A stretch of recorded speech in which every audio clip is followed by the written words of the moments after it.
Arpita blog চ্যানেলে সবাইকে স্বাগত। সবাইকে জানাই গুড মর্নিং। তো সকালবেলায় আমি টিফিন করব, এই বেলে নিয়েছি, লুচি করব, এই বেলে নিয়েছি, আর আলু তরকারি করব। এই যে ডিমের কারিটা আমি বসিয়ে দিয়েছি। এবার আমি একটু ছাদটা দেখাবো তোমাদেরকে, চলো দেখাই।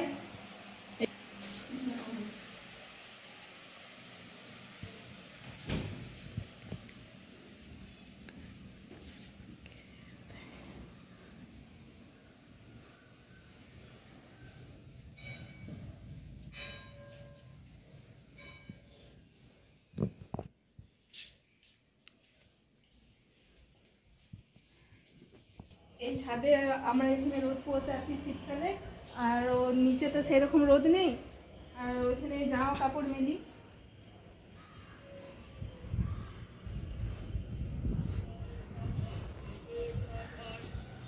এখান থেকে ভিউটা কি সুন্দর দেখা যাচ্ছে, সামনেই পুকুর আছে, তো কত সুন্দর লাগছে।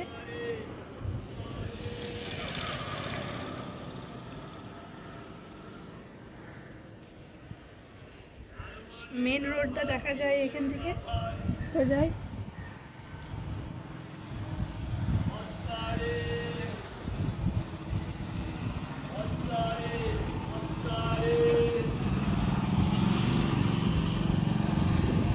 অন্বেষা মনীষা বললো যে আজকে ভাত খাবো না মা, আজকে ভাত করতে হবে না, সেই জন্য আমি লুচি করেছি আর ডিমের কারি করলাম। আর অন্বেষা ডিম খায় না, সেই জন্য ওর জন্য আলু তরকারি করেছি। এবার খাবো। অন্বেষা মনীষা টিউশনে গেছে, আমাকে বলে গেল একটু চিড়ে ভাজতে, সেই জন্য আমি একটু চিড়ে ভেজেছি, ওদের জন্য রেখে দিই, আর আমি একটু নিই। আর এই যে আমি চা করেছি, খাবো।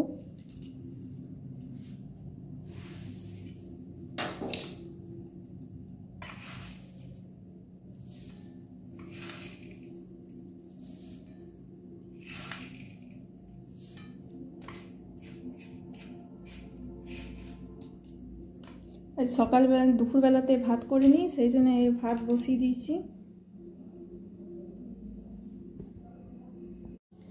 এই যে আমি চিড়ে আর চা নিয়ে বসে গেছি, খাবো। অন্বেষা মনীষা এখন আসেনি, ওরা আসতে একটু দেরি হবে, তা খেয়ে নিই। আর আজকে রাত্রেবেলায় আলু সেদ্ধ আর ফেনা ভাত করবো। ওরা বলে গেল যে মা আলু সেদ্ধ ফেনা ভাত করবে, সেই জন্য আলু সেদ্ধ ভাত বসিয়ে দিয়েছি, ভাতের মধ্যে আলু দিয়ে দিয়েছি, আলু সেদ্ধ ফেনা ভাত করবো। আমার চ্যানেলে যদি নতুন হয়ে থাকো অবশ্যই একটা সাবস্ক্রাইব করবে।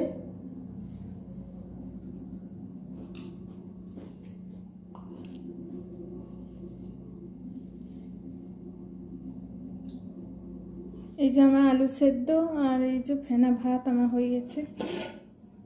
এই যে ফেনা ভাত করলাম গরম গরম। অন্বেষা মনীষা পড়তে বসেছে, ওদের পড়া হয়ে যাক, খাবে তারপরে। রাত্রেবেলায় আমি ফেনা ভাত করেছি, অন্বেষা মনীষাকে খেতে দিয়ে দিয়েছি, আমিও নিজেও নিয়ে নিয়েছি।